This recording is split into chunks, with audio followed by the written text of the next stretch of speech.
यूहन्ना 16 उसकी 7-8 आयत, तो मैं भी तुमसे कहता हूं कि मेरा जाना तुम्हारे लिए अच्छा है। यदि मैं ना जाऊं तो वो सहायक तुम्हारे पास ना आएगा। बोलो सहायक। देखा, सहायक तुम्हारे पास नहीं आएगा। और परंतु यदि मैं जाऊं, बोलो यदि मैं जाऊं, मैं इसको इब्रानी भाषा में अपने डिवाइस पे निकाल रहा हूं और उसका मतलब जब आपको समझ आएगा आप हैरान हो जाएंगे। उसने कहा परंतु यदि मैं जाऊं तो उसे तुम्हारे पास भेजूंगा। सब बोलो सहायक तुम्हारे पास नहीं आएगा अगर यीशु मसीह स्वर्ग पर ना जाते तो।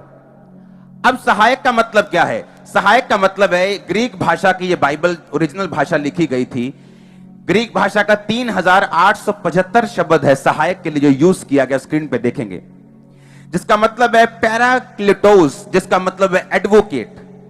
परमेश्वर यीशु मसीह ने पता क्या कहा? कहता मैं तुम्हें अनाथ नहीं छोड़ूंगा।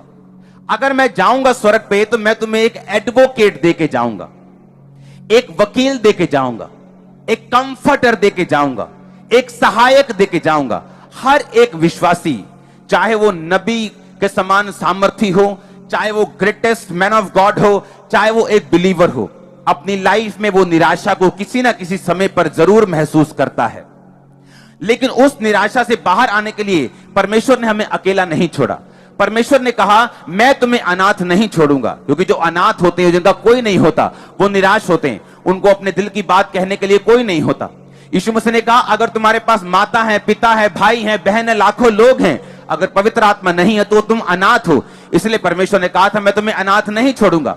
यीशु मसीह जानते थे कि तुम चाहे अमीर हो चाहे गरीब हो, चाहे मशहूर हो चाहे तुम्हें कोई नहीं जानता, चाहे तुम रिश्तेदारों से भरे हुए चाहे अकेले हो, तुम्हें पवित्र आत्मा की जरूरत होगी। वो तुम्हारा कंफर्टर होगा। इंग्लिश में कंफर्टर लिखा, हिंदी में सहायक लिखा, लेकिन असली यूनानी भाषा का शब्द है पैराक्लिटोस, जिसका मतलब है वो तुम्हें एडवोकेट देगा। क्यों?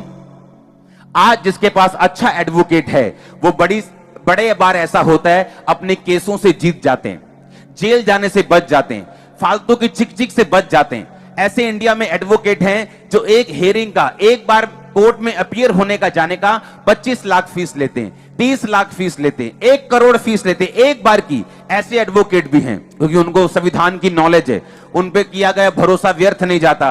बड़े बड़े सेलिब्रिटी लोग उन्हीं पे भरोसा रखते हैं। परमेश्वर ने कहा मैं तुम्हें एक एडवोकेट दूंगा, मैं तुम्हें एक बड़ा वकील दूंगा जो हमेशा तुम्हारे साथ रहेगा। क्या होता है एक मसीह जिंदगी में, जब आप मिस्टेक करते हैं, जब आप गलती करते हैं, या आप गिरते हैं, या आप कमजोर फील करते हैं, या आप परीक्षा के समय में होते हैं।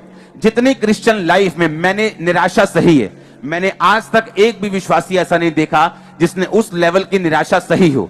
आज लोग चर्च की ग्लोरी देखते हैं, आज लोग चर्च की सफलता देखते हैं, मिनिस्ट्री की सफलता देखते हैं, हमारी ग्लोरी को देखते हैं, लेकिन हमारी स्टोरी को नहीं देखते कि 1 साल, 2 साल, 5 साल, 7 साल नहीं, कितने साल हम निराश रहे हैं मसीह में आने के बावजूद भी, सेवा करने के बावजूद भी।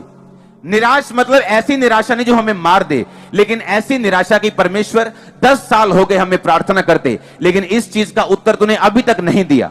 ऐसी सिचुएशंस आपकी लाइफ में आएंगी। बाइबल कहती है कि मसीह जिंदगी में परीक्षाएं आएंगी, लेकिन परमेश्वर कहता मैं तुम्हें एक बहुत महंगा वकील दूंगा, बहुत महंगा वकील दूंगा, सबसे बेस्ट वकील तुम्हें दूंगा। जो सेलिब्रिटी वकील अच्छा लेके जाते हैं उन्हें भरोसा होता नहीं हमें जेल नहीं होगी, ये हमारा केस बड़ा अच्छा रिप्रेजेंट करेगा, हमें कुछ नहीं होगा। आपके पास वकीलों का वकील है, आपके पास पवित्र आत्मा है, वो आपको गिरने नहीं देगा। आज से आपकी लाइफ चेंज अगर आमीन हो जाए, हालेलुया। उसने कहा मैं तुम्हें महंगा वकील दूंगा, मैं तुम्हें सबसे कॉस्टली वकील दूंगा, वो तुम्हारे साथ रहेगा, वो तुम्हें बताएगा कि जब तुम कमजोर हो प्रभु के सामने कैसे जाना है, कैसे प्रार्थना करनी है, कैसे वायदा करना है। कोई मिस्टेक हो गई, प्रभु को क्या वायदा करना है, कैसे करना है, कैसे उसको खत्म करना है। वो कहता मैं तुम्हें वकील दूंगा, वो तुम्हें गाइड करेगा, तुम्हारी अगुवाई करेगा, तुम्हें अच्छी सलाह देगा, तुम्हें धोखा नहीं देगा, तुम्हारा केस अच्छी तरह से हैंडल करेगा। तुम अकेले नहीं हो चर्च, तुम्हारे पास दुनिया का बेस्ट वकील है, तुम्हारे अंदर रहता। मैंने कहा तुम अकेले नहीं हो चर्च, बेस्ट एडवोकेट तुम्हारे पास है, तुम्हारे अंदर है। वो है कि नहीं गुड न्यूज?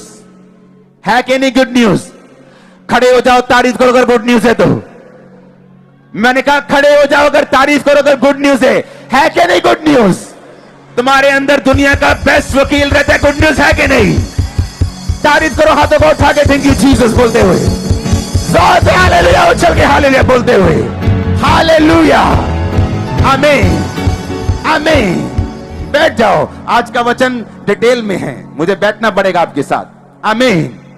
अब अगर मेरे अंदर वकील है, मेरे अंदर कंफर्टर है, मेरे अंदर परमेश्वर ने कहा कि तुम्हारे अंदर बेस्ट एडवोकेट तुम्हारे अंदर रहता है। रोमियो 8 उसकी 26-27 आयत को मैं पढ़ूंगा। इस रीति से पवित्र आत्मा भी हमारी दुर्बलता में सहायता करता है। बोले अपने पड़ोसी को, दुर्बलता में वो सहायता करता है।